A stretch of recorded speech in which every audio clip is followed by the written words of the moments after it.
Hi friends, ಇವತ್ತು ನಾನು ನಿಮ್ಗೆ ಏನು ರೆಸಿಪಿ ತೋರಿಸ್ತಿದ್ದೀನಿ ಅಂದರೆ ಮಸಾಲೆ ತುಂಬಿದ ಹಾಗಲಕಾಯಿ ಫ್ರೈ. ಇದಕ್ಕೆ ಬೇಕಾಗಿರೋ ಸಾಮಗ್ರಿಗಳು ನಾನು ಮೊದಲಿಗೆ ಇಲ್ಲಿ ಈ ಥರ ಪುಟ್ಟ ಹಾಗಲಕಾಯಿ ಸಿಗುತ್ತೆ. ಇದೊಂದು 10 ಹಾಗಲಕಾಯಿ ತೊಗೊಂಡಿದ್ದೀನಿ, 10 ಒಣಮೆಣಸಿನ್ಕಾಯಿ, 1 ಕಪ್ಪಷ್ಟು ಕಡಲೆ ಬೀಜ ಹುರಿದಿಟ್ಕೊಂಡಿದ್ದೀನಿ, ಅರ್ಧ ಕಪ್ಪಷ್ಟು ಎಳ್ಳು, 2 ದೊಡ್ಡ ಈರುಳ್ಳಿ ಮತ್ತು ಅರಿಶಿನ ಪುಡಿ, ಪುಡಿ ಉಪ್ಪು 2 ಸೇರಿಸಿ ಮಿಕ್ಸ್ ಮಾಡಿಕೊಂಡಿದ್ದೀನಿ ಒಂದು ಬೌಲಿಗೆ. 1-2 ಸ್ಪೂನಷ್ಟು ಒಣಕೊಬ್ಬರಿ, 2 ಟೇಬಲ್ ಸ್ಪೂನಷ್ಟು ಧನಿಯಾ, 1 ದೊಡ್ಡ ಬೆಳ್ಳುಳ್ಳಿ, 1 ಟೇಬಲ್ ಸ್ಪೂನಷ್ಟು ಜೀರಿಗೆ, 1/4 ಟೀ ಸ್ಪೂನಷ್ಟು ಮೆಂತ್ಯ, 1 ಚಿಕ್ಕ ನಿಂಬೆಹಣ್ಣು ಗಾತ್ರದ ಹುಣಸೆಹಣ್ಣು ಮತ್ತು ಎಣ್ಣೆ.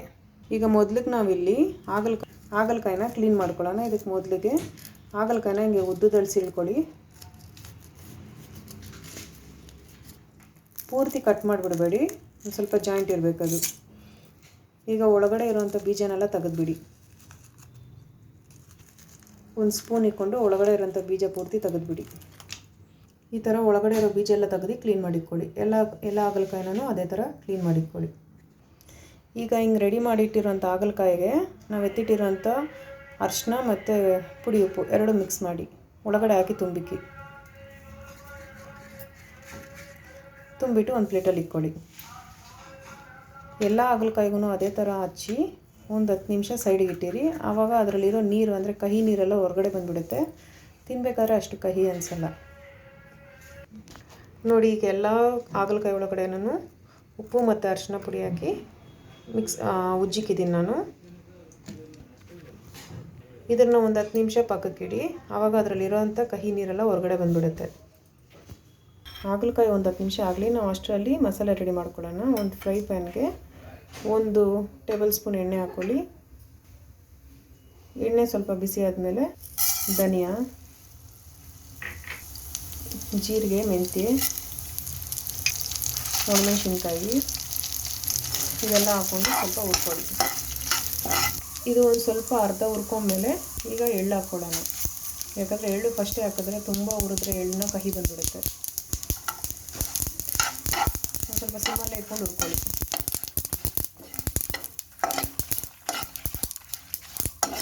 ಎಳ್ಳು ಒಂದು ಸ್ವಲ್ಪ ಚಿಟಪಟ ಅಂದರೆ ಸಾಕು. ಈಗ ಗ್ಯಾಸ್ ಆಫ್ ಮಾಡಿ ಅದನ್ನ ಸೈಡಲ್ಲಿ ಆರಲಿಕ್ಕೆ ಬಿಡಿ. ಮತ್ತು ಅದೇ ಫ್ರೈ ಪ್ಯಾನ್ಗೆ ಒಂಚೂರು ಅರ್ಧ ಸ್ಪೂನ್ ಎಣ್ಣೆ ಹಾಕ್ಕೊಳ್ಳಿ. ಎಣ್ಣೆ ಹಾಕ್ಕೊಂಡು ಈರುಳ್ಳಿನೂ ಅದಕ್ಕೆ ಹಾಕ್ಕೊಂಡು ಚೆನ್ನಾಗಿ ಫ್ರೈ ಮಾಡ್ಕೊಳ್ಳಿ. ಚೆನ್ನಾಗಿ ಫ್ರೈ ಮಾಡ್ಕೊಳ್ಳಿ ಈರುಳ್ಳಿನ. ಈಗ ಅದಕ್ಕೇನೆ ಒಂಚೂರು ಕರಿಬೇವು ಹಾಕ್ಕೊಳ್ಳಿ, ಸ್ಮೆಲ್ ಚೆನ್ನಾಗಿರುತ್ತೆ. ಈರುಳ್ಳಿ ಒಂಚೂರು ಹಿಂಗೆ ಚೆನ್ನಾಗಿ ಕಲರ್ ಬಂದಮೇಲೆ ಗ್ಯಾಸ್ ಆಫ್ ಮಾಡಿಬಿಡಿ. ಅದನ್ನು ತಣ್ಣಗಾಗೋದಕ್ಕೆ ಬಿಡಿ. ಈಗ ಈರುಳ್ಳಿ ಮೇಲೇ ಹುಣಸೆಹಣ್ಣು ಹಾಕ್ಕೊಳ್ಳಿ. ಒಂದು ಸ್ವಲ್ಪ ಬಿಸಿಗೆ ಬೆಚ್ಚಗಾಗುತ್ತದೆ. ನೋಡಿ, ಒಂದು 10 ನಿಮಿಷ ಆಗಿದೆ. ಈ ಥರ ನೀರಿರುತ್ತೆ ಅದರೊಳಗಡೆ. ಈಗ ಇದನ್ನು ಒಂದು 5 ನಿಮಿಷ ಕುಕ್ಕರಲ್ಲಿ ಹಬೆಗೆ ಇಟ್ಕೊಳ್ಳೋಣ. ಮೊದಲಿಗೆ ಕುಕ್ಕರಲ್ಲಿ ಒಂದು ಸ್ವಲ್ಪ ನೀರು ಹಾಕ್ಕೊಂಡು ಅದ್ರ ಮೇಲೆ ಇಂಥ ಹೋಲ್ಸ್ ಆಗಿರೋಂಥ ಪಾತ್ರೆ ಇಟ್ಕೊಳ್ಳಿ. ಇಟ್ಕೊಂಡು ನಾವು ಇಟ್ಕೊಂಡಿರೋಂಥ ಹಾಗಲಕಾಯಿ ಎಲ್ಲ ಅದಕ್ಕೆ ಹಾಕ್ಕೊಳ್ಳೋಣ. ಇದಕ್ಕೆ ಕುಕ್ಕರ್ ಕ್ಯಾಪ್ ಹಾಕ್ಕೊಂಡು ಮೇಲೆ ವಿಸಿಲ್ ಏನು ಇಡೋಕ್ಕೆ ಹೋಗಬೇಡಿ. ಹಾಗೆಯೇ ಒಂದು 5 ನಿಮಿಷ ಹಬೆಗೆ ಇಟ್ಕೊಳ್ಳಿ. ಕರೆಕ್ಟಾಗಿ 5 ನಿಮಿಷ ಸಾಕು, ತುಂಬ ಹೊತ್ತು ಬಿಡಬೇಡಿ, ಮೆತ್ತಗಾಗೋಗುತ್ತೆ. ಈಗ ಒಂದು ಮಿಕ್ಸಿ ಜಾರ್ಗೆ ಒದ್ದೆ ಇಲ್ದರೆ ನೋಡ್ಕೊಳ್ಳಿ. ಮಿಕ್ಸಿ ಜಾರ್ನ ಚೆನ್ನಾಗಿ ಒಡಿಸ್ಕೊಂಡು ನಾವು ಹುರಿದಿಕೊಂಡಿರೋಂಥ ಡ್ರೈ ಮಸಾಲನೆಲ್ಲ ಅದಕ್ಕೆ ಹಾಕ್ಕೊಳ್ಳಿ. ಮತ್ತು ಕೊಬ್ಬರಿನೂ ಅದಕ್ಕೆ ಹಾಕ್ಕೊಳ್ಳಿ. ಒಣ ಕೊಬ್ಬರಿ ಹಾಕ್ಕೊಂಡಿರೋದು ನಾನು. ಒಂದು ಸ್ವಲ್ಪ ಅದೆಲ್ಲ ಹಿಂಗೆ ತರ್ತರಿ ಆದಮೇಲೆ ಕಡಲೆಕಾಯಿ ಬೀಜ ಅದಕ್ಕೆ ಹಾಕ್ಕೊಳ್ಳಿ. ಹುರಿದಿಟ್ಟಿರೋಂಥ ಕಡಲೆ ಬೀಜ ಮತ್ತು ಅದರಲ್ಲೇ ಬೆಳ್ಳುಳ್ಳಿನೂ ಹಾಕ್ಕೊಳ್ಳಿ. ಇದನ್ನ ಈಗ ಚೆನ್ನಾಗಿ ರುಬ್ಕೊಳ್ಳಿ. ಈಗ ಒಂದು 5 ನಿಮಿಷ ಆಗಿದೆ. ಗ್ಯಾಸ್ ಆಫ್ ಮಾಡಿಕೊಂಡು ಕುಕ್ಕರ್ ಕ್ಯಾಪ್ ಓಪನ್ ಮಾಡ್ಕೊಳ್ಳಿ. ನೋಡಿ, ಒಂದು 5 ನಿಮಿಷಕ್ಕೆ ಹೀಗಾಗಿದೆ. ಇದರಲ್ಲಿರೋಂಥ ನೀರೆಲ್ಲ ಕೆಳಗಡೆ ಬಂದುಬಿಟ್ಟಿರುತ್ತೆ. ಮತ್ತು ಈರುಳ್ಳಿನೂ ಅದೇ ಥರ ಪೇಸ್ಟ್ ಮಾಡ್ಕೊಂಡು ಅದಕ್ಕೆ ಹಾಕ್ಕೊಳ್ಳಿ. ಆ ಡ್ರೈ ಪೌಡ್ರ್ ಜೊತೆಗೆ ಮಿಕ್ಸ್ ಮಾಡ್ಕೊಳ್ಳಿ. ಈಗ ಈ ಸ್ಟಫಿಂಗ್ ಮಸಾಲೆಗೆ ಎಷ್ಟು ಬೇಕು ಅಷ್ಟು ಮಾತ್ರ ಒಂದು ಚೂರು ಉಪ್ಪು ಹಾಕ್ಕೊಳ್ಳಿ. ಯಾಕಂದರೆ ನಾವು ಹಾಗಲಕಾಯಿ ಜೊತೆಗೆ ಆಲ್ರೆಡಿ ಹಾಕಿದ್ದೀವಿ ಉಪ್ಪು. ಈ ಸ್ಟಫಿಂಗಿಗೆ ಮಾತ್ರ ಚೂರು ಹಾಕ್ಕೊಳ್ಳಿ. ಈಗ ಇದನ್ನ ಚೆನ್ನಾಗಿ ಮಿಕ್ಸ್ ಮಾಡ್ಕೊಳ್ಳಿ. ಈಗ ನಾವು ಮಾಡಿಟ್ಟಿರೋಂಥ ಸ್ಟಫಿಂಗ್ನ ಅದರೊಳಗಡೆ ಹಾಕ್ಕೊಳ್ಳಿ. ಮಸಾಲೆನ ಹಾಗಲಕಾಯಿ ಒಳಗಡೆಗೆ ಇಟ್ಕೊಳ್ಳಿ, ತುಂಬಿಸ್ಕೊಳ್ಳಿ.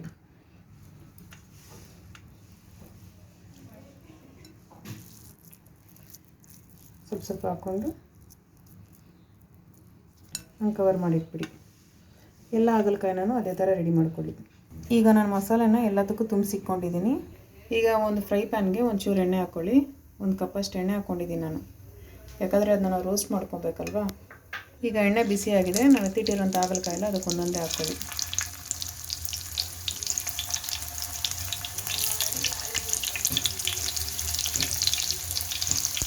ಎಣ್ಣೆಲಿ ಹಾಗಲಕಾಯಿ ಇಡಬೇಕಾದ್ರೆ ಸ್ವಲ್ಪ ಹುಷಾರಾಗಿಡಿ.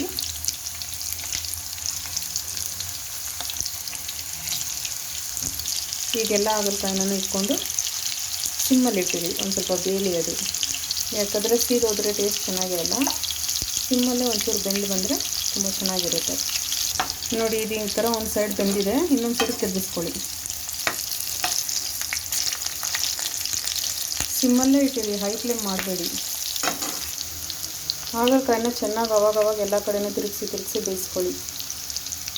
ಒಂದೇ ಕಡೆ ಬಿಟ್ಟರೆ ಸೀದೋಗುತ್ತೆ. ಈಗ ನೋಡಿ, ನಮ್ಮ ಮಸಾಲೆ ತುಂಬಿದ ಹಾಗಲಕಾಯಿ ಫ್ರೈ ರೆಡಿಯಾಗಿದೆ. ಇದು ತಿನ್ನೋದಕ್ಕೆ ತುಂಬ ರುಚಿಯಾಗಿರುತ್ತೆ.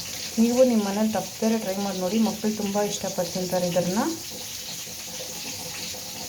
ನಮಗೆ ಈ ರೆಸಿಪಿ ಇಷ್ಟ ಆಗಿದ್ದರೆ ನಮ್ಮ ಚಾನಲ್ ಸಬ್ಸ್ಕ್ರೈಬ್ ಮಾಡ್ಕೊಳ್ಳಿ, ಶೇರ್ ಮಾಡಿ, ಲೈಕ್ ಮಾಡಿ. ಹೀಗೆ ನನಗೆ ಸಪೋರ್ಟ್ ಮಾಡ್ತಾಯಿರಿ. ಧನ್ಯವಾದಗಳು ಫ್ರೆಂಡ್ಸ್.